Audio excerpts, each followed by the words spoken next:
Hello friends, Indrani's কিচেনে আপনাদের স্বাগত। আবার হাজির হয়ে গেছি আরও একটা নতুন রেসিপি নিয়ে। ভিডিওটা স্কিপ না করে দেখার অনুরোধ রইল, দেখতে থাকুন। আজ আমি ডুমুর দিয়ে একটি রেসিপি তৈরি করে আপনাদের দেখাবো। করব পেঁয়াজ রসুন দিয়ে ডুমুর আলুর তরকারি। এর জন্য আমি এই যে ডুমুর নিয়ে নিয়েছি। এবার ডুমুরগুলোকে কেটে হলুদ দিয়ে আধ ঘন্টার জন্য জলে ভিজিয়ে রাখ। দেখুন, এই ডুমুরগুলো প্রেসারে নুন হলুদ দিয়ে দুটো সিটি দিয়ে নিয়েছি। এই যে এবার জল ছেঁকে আপনাদের দেখাচ্ছি। দেখুন, এবার জল ছেঁকে আমি এই ঝুড়িতে তুলে নিয়েছি, দেখতে থাকুন। এই যে ডুমুরগুলো জল ছড়িয়ে ঝুড়ি থেকে এই প্লেটের মধ্যে রেখে দিয়েছি।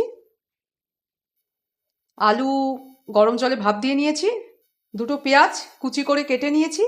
ফোড়নের জন্য নিয়েছি জিরে, তেজপাতা আর শুকনো লঙ্কা। রান্নার জন্য নিয়েছি সর্ষের তেল। এইবার মশলার উপকরণগুলো আপনাদের দেখিয়ে দিই। রসুন বাটা রয়েছে, ধনে গুঁড়ো, হলুদ গুঁড়ো, জিরে গুঁড়ো, আদা পেস্ট, শুকনো লঙ্কার গুঁড়ো, আর রয়েছে নুন পরিমাণ মতো ব্যবহার করবেন। এই হলো সমস্ত মশলা। দেখুন, এবার আমি সমস্ত মশলা একটা বাটির মধ্যে নিয়ে নিয়েছি। এবার আমি জল দিয়ে মশলার পেস্ট তৈরি করে নেব। এই যে মশলার পেস্টটা তৈরি করছি। আপনারা যারা আমার ভিডিও দেখেছেন আগে, তো জানেন যে আমি মশলাটাকে এইভাবে পেস্ট করে নিয়ে তারপরে ব্যবহার করি রান্নার কাজে। আপনারাও করবেন, দেখবেন সুবিধে হবে। এই পেস্ট রেডি হয়ে গেছে, দেখতে থাকুন। গরম হয়ে গেছে, আমি তেল দিয়ে দিচ্ছি।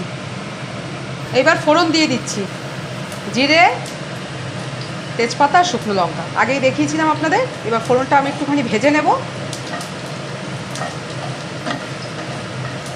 ফোড়ন ভাজা হয়ে গেছে, এবার আমি পেঁয়াজ কুচি দিয়ে দিচ্ছি। এবার পেঁয়াজ কুচিগুলো আমি ভেজে নেব।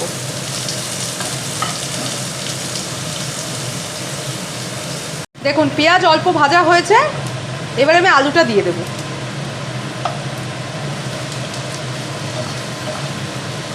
এবার আলু পেঁয়াজ একসাথে কিছুক্ষণ ভাজা করব। আলু পেঁয়াজ একসাথে ভাজা চলছে, আর এরপরে আমি মশলার পেস্টটা ঢেলে দেব।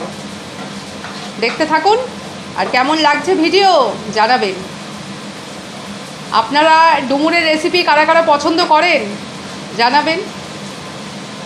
দেখতে থাকুন। এই দেখুন, পেঁয়াজ আলু ভাজা হয়ে গেছে। এবার আমি মশলার পেস্টটা দিয়ে দিচ্ছি। এইবার আলু আর এই মশলা একসাথে কিছুক্ষণ কষাবো। দেখুন, কষানো হয়ে গেছে। এবার আমি ডুমুর দিয়ে দেব।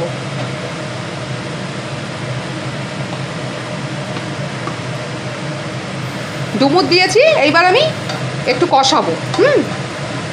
তারপর দেখাচ্ছি আপনাদের। এই যে কষানো চলছে, দেখুন। কষানোর পরে এবার জল দিয়ে ঢেকে দেওয়া হবে, দেখতে থাকুন। দেখুন, কষানো হয়ে গেছে। এবার আমি জল দিয়ে দেব। হ্যাঁ,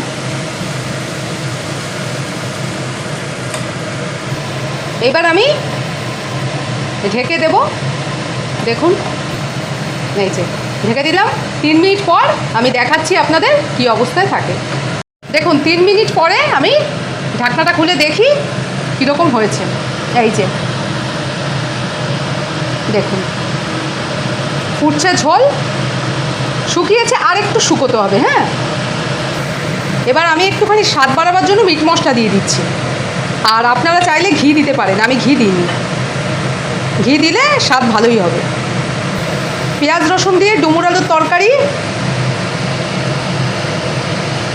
প্রায় হয়েই গেছে। দেখুন, এইবার আমি দেখাচ্ছি আপনাদের। দেখুন, পেঁয়াজ রসুন দিয়ে ডুমুর আলুর তরকারি একদম রেডি। এটা আপনারা রুটি দিয়ে, গরম ভাত দিয়ে খেতে পারবেন।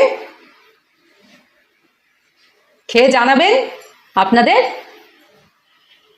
কেমন লাগলো এই রেসিপিটা।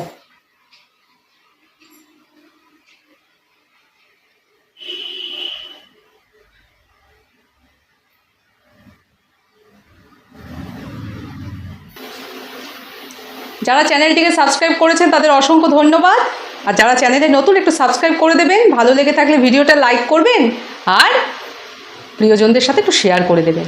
আর কমেন্ট করে তো জানাবেন আপনাদের মতামত, আপনাদের আমার রান্না, আমার রেসিপি কেমন লাগে জানাবেন। তাহলে ভিডিওটা এখানেই শেষ করছি। আপনারা খুব ভালো থাকবেন। আবার হাজির হয়ে যাব আরও একদিন আরও একটা নতুন রেসিপি নিয়ে। আজ তাহলে টাটা।